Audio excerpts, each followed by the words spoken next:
Karate. Karate. Or K-rate. Whoops, that was pretty loud right into the microphone. Wait, is this working? What the hell is going on? What the hell is going on?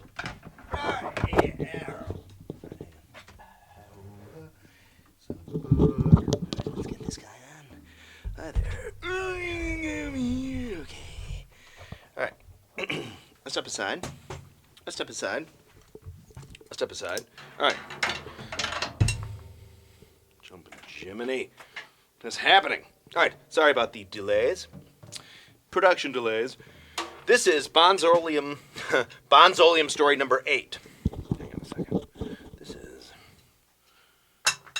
Bonzoleum story number 8. Brought to you by Terry Keating's Greatest Hits. Available on iTunes and eBay in hard form, meaning an actual disc that I could sign for you. Bonzoleum story number 8. All right. Let's set the scene. It's 1993. At the time, I'm working at the Chicago Mercantile Exchange. And I'm down there, and suddenly I realize a lot of these dudes down there are like all about karate and jiu-jitsu and all kinds of other wacky stuff. So I'm like, maybe I'll try karate. So I go to a place not far from my house where I'm living. It's a karate joint. It says, I think it actually said World Oyama Karate above it. You know what I mean? So I go in there, cool joint. There's pads all over the joint, bags hanging down, kicking bags, the whole schmeal. So I go in and I join up, right? Get my gi. Your gi is the white robe you wear. You start as a white belt. Most karate, or I think, or martial arts, you'll always start out as a white belt. So I'm a white belt, right? So time goes by, months go by, and I've always been a little better with my upper half than my lower half, because I got these little teeny Don Martin legs, right? I got these kind of skinny legs, actually very skinny legs. In fact, a side story, one time we were, around this time, I was playing a softball game with some guys that I worked with at another job I had concurrently at the time, at a high school, when I was going to school. When I worked at the Merc, you didn't really get, for brokers, you didn't get benefits. So it was good to have another job, for money anyway, but also for benefits, right, for health insurance. So I go in and play this real fast, quick aside, going to play this softball game, and these guys have probably never seen me out of work pants, right? So I go with shorts on and a T-shirt. And, two of the guys are standing. There was one guy there, God love him. What was his name? Rudy, from Mexico. He came up from Mexico with his family guy. And he just looks at me, looks at my legs, and he goes, "Polio?"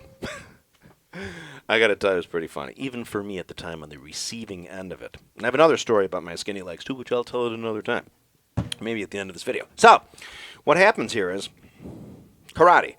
So I'm taking karate. It's really cool. I got surprisingly limber real fast. My legs, I couldn't believe kind of how fast I was Mr. Limber. Not so much in the splits fashion, but there was a time, and pretty quickly I could kick and I'm not kidding, my foot almost completely over my head. In all honesty, maybe 11 o'clock, 10:30 or 11 o'clock. But you kind of stand there, lift one leg up, and what you do is you'd swing one leg, like, right? So I do karate. But it slowly dawned on me I was kind of taking karate at the bad dojo. Well, I shouldn't say the bad dojo. There were nice folks in there. But it was almost like the dojo from, like, Karate Kid. Remember there was, the dojo where everyone wore black and, like, it was hardcore? Let's just say it was kind of the hardcore dojo, which I appreciated in a certain sense.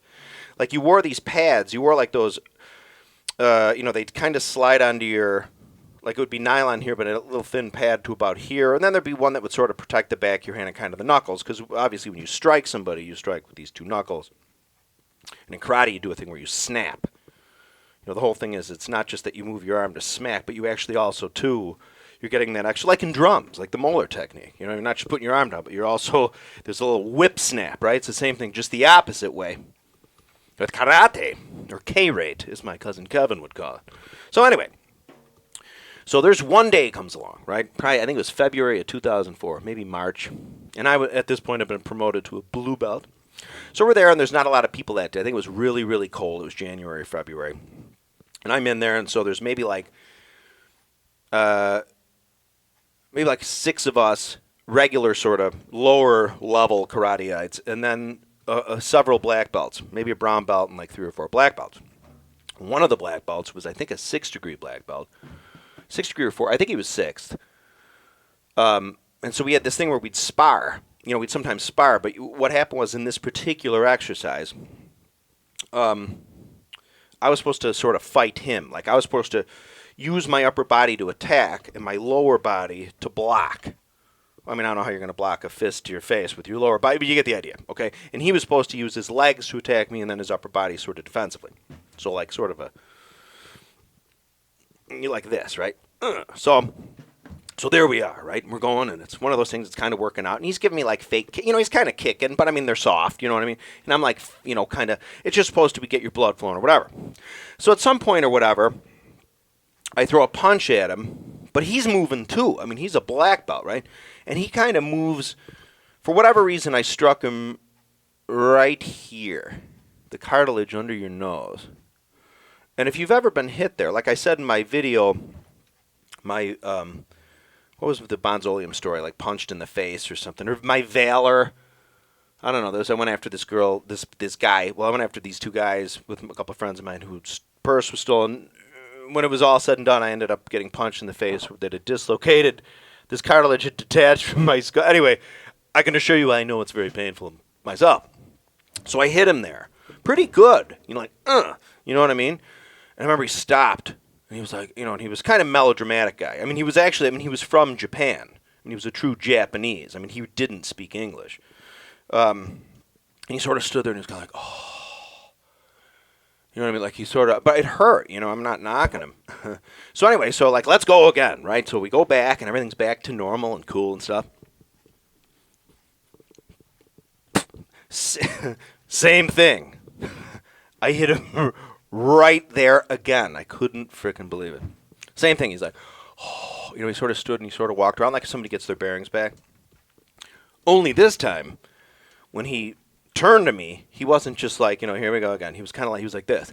Like his look, he was like, let's go. And it was frightening. Here's a 6-degree black belt who's built like a fire plug. It was probably 5'8", maybe. Good 210. Legs like tree trunks. I mean, a serious, like, MF, a mother. So I'm like, oh, no, so I knew kind of, in a certain way, I thought it was coming kind of, but maybe not the severity. So he's like, and he's sort of jumping, like, back and forth, like a true karate brawl would work out. So I'm kind of like, and you get uneasy. I mean, I've been in fights before growing up, you know what I mean? But at this point, he's your teacher. In fact, he wasn't a student. He was a teacher. He was one of the dojo teachers, right? I don't know if he was related, because the dojo wasn't, in fact, a true Japanese dojo. Anyway, so they had these kicks. We called them like a maigiri, I think, was like if you're standing there and you kick like a side kick, like you just throw your leg forward, right? Like you turn your body, but it kind of goes like that, right? Your foot out like this. Maigiri, I think they call that. And he hit me with one of those between my knee and my thigh, maybe about 3 inches above my knee, and it felt like, I'm not kidding. I mean, you can ask, people who knew me at the time. It was like being hit with a Easton baseball bat that was as thick as a 16-inch soft. I mean, it wasn't just a physical shock to the system. Like, I mean, it wasn't just the pain you'd feel locally, but it was almost, I can imagine, almost like probably like being shot. Like I felt like this impact almost like coursed through the water in my body, like up. I mean, it was bad. I mean, it almost put me in a, this guy kicked me, man. You know what I mean? It was like, and then I thought, well, that's it. I'm like, all right, I could recover. I'm like, all right, I'll get through this. Same thing. Like, this is what I saw. Like that, you know what I mean? He does what they called a mawashigiri, I think, and I'm butchering the Japanese language here. A mawashigiri, which is essentially a roundhouse. Well, it is. It's a roundhouse kick. You turn completely around. You get all that swung momentum, kind of like the Moeller technique. And his... like the paw of your foot, what do they call it? The ball of your foot, like we play the basement pedal sometimes. Here's the ball of the foot, but the heel, if guys do heel, the heel, he kicked me perfectly, not directly in the solar plexus, but just below. Like, it was the equivalent. You know when you get punched in the stomach? I've been punched in the stomach on several occasions over the years. This was like getting hit in the stomach. I don't know if you ever saw The Fugitive. Remember The Fugitive with Harrison Ford?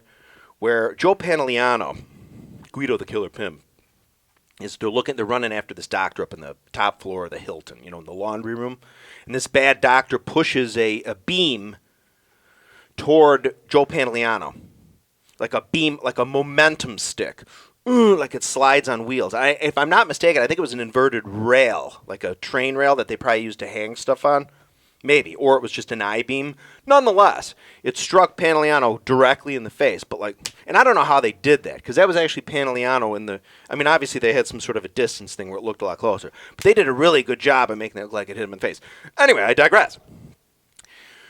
It was like getting hit with that. It was like somebody shot that out of not a cannon, a full blast cannon, you know what I mean? But like kind of hurled it at you. I mean, I was. Do you remember in The Godfather when Vito Andolini, Corleone, remember the mom's defending him, and she's like, "Run, Vito, run!" And she gets shot with the shotgun.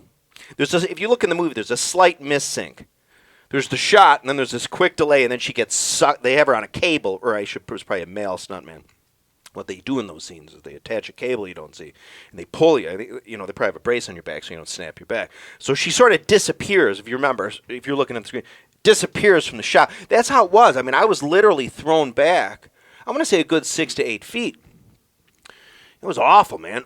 Right on my back. And now anybody who knows, who's been struck, punched in the stomach, kind of no matter how hard, but when you get the wind knocked out of you, I mean, it's not just painful, but literally it's painful and you can't breathe.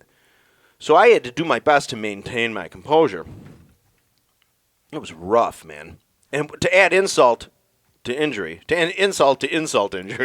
when I got up, one of the other, the son of the dojo, of the owner, wasn't very fond of me. He was a younger guy, and a lot younger. He was like 19. He did the backstroking chicks and stuff. And I think he just thought I was just like, well, not good, and just maybe, I'd always kind of be poking fun in there, like laughing and stuff. Not as a smart, but I just think he was kind of like, I just don't. Sometimes, you know what? Sometimes people just hate. Remember in Rocky? Sometimes people just hate, right? It was one of those things. He was all right, but so he kind of had watched what happened. I don't know if he saw maybe the brutal force that had been inflicted upon me by the 6th-degree black belt who didn't speak English, that was built kind of like a fire plug. Or maybe, I think, but anyway, he's like, all right, everybody. He's like, as I'm still laying on the floor, I'm kind of like, he's like, all right, everybody, come on. He's leading the class. He's like, we got to toughen up. Everybody, 50 push-ups right now. So the way I am, I'm kind of like, all right, so bit the bullet, went, and I'm not so much now because I'm 205 pounds, but I used to be Mr. Push-Up. I used to be able to do 3 sets of 100 push-ups. Not that long ago. Well, I guess it is 10 years now, but I'm talking real push-ups. Like, not the ones where guys are like, those, right? And so I was about that at the time. So I banged out my 50 push-ups, which was very difficult because I was physically injured. I mean, my leg was killing me. Not only was the wind knocked out of me, but I felt like I knew I kind of didn't break a rib because it hit the soft flesh, but I didn't know if my kidney had just exploded or whatever. So I did. In fact, I remember I was one of only, all the black belts did their 50. None of the other white belts or blue belts or yellow belts did all 50. They at like 40, they were out of gas, but I was like, I was going to be held. I was determined to do these push-ups, and how. And anyway, so I get out of there. I go home. I might even walked home. I think at the time I walked to the dojo, which was probably 2 miles away, each way. So anyway, back at the Merc, right? I'm in the cattle options. That's where I used to work. I was a deck holder, where you literally stand. It was a short day compared to other stuff. It was 4 hours. I got to make this fast because the camera might run out. Is this going to run out yet? God, if it ran out, I'll be pissed. No. Okay, but if it does. Long story short, I used to stand with every day I'd stand next to these guys who worked with, and then other locals, traders who would, trade the. Long story. I'll make a video about the Merc at some point. So, and of course, it took me I remember when I walked in that day, it took me like 4 minutes to walk from the door of the Merc where you come into the pit, which might have been 100 feet. I mean, I'm not kidding. I mean, it took me like an hour to get to work that day. And the abuse was unbelievable. I remember Tommy, a guy I worked with, he's like, let me get this straight. You pay these guys $300 a month to kick your ass? Which I wasn't really in the mood to hear that day, but there was nothing I could do to defend myself except just sit there and take it like a man. So that is Bonzoleum story number 8. Yeah. That reminds me a lot of another time. I'll tell you real fast when I was punched in the stomach.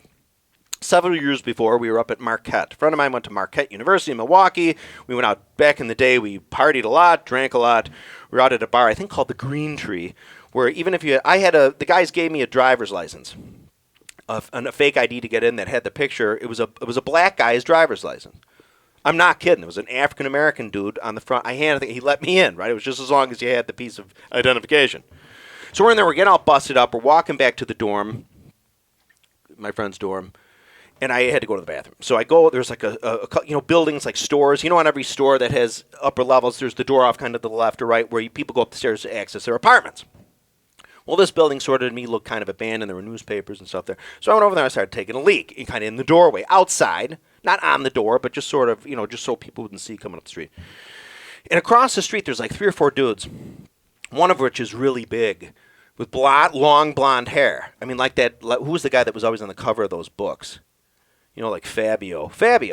Except, I mean, he wasn't that. He wasn't Herculean, but he was a big guy. And I suddenly hear, hey, and I'm like, this guy comes running over directly at me. Of course, my friends are standing there like wooden Indians.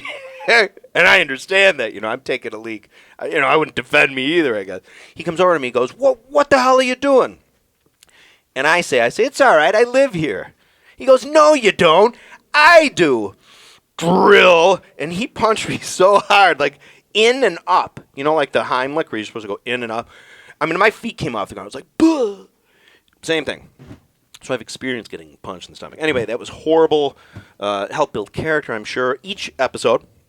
Anyway, more videos on the way. Might as well bang on the drums for a minute with my drumsticks. So here we are. Let's just fade out on a drum thingy.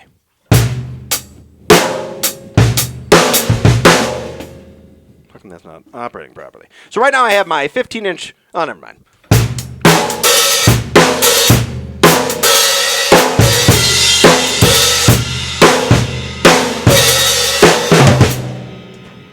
Thank you for watching. More videos on the way.